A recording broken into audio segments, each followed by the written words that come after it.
সাত সকালে ভয়াবহ অগ্নিকাণ্ড বড়বাজার এজরা স্ট্রিটে।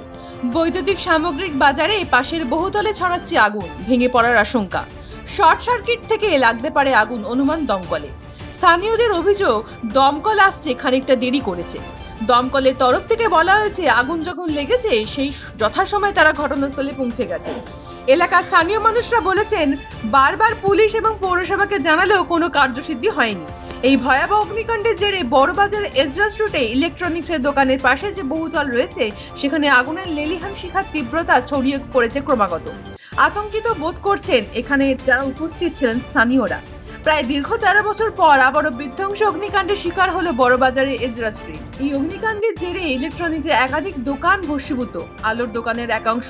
দমকলের তরফ থেকে আগুনকে নিয়ন্ত্রণে আনার চেষ্টা করা হচ্ছে ক্রমাগত। কখনো লাগাতার অগ্নিকাণ্ড নিমে গিয়ে স্বাভাবিক ছন্দে ফিরে আসবে বড়বাজার, সেটাই লক্ষ্য করছে। ঘটনাস্থলে দমকলে পুরি 3 জন।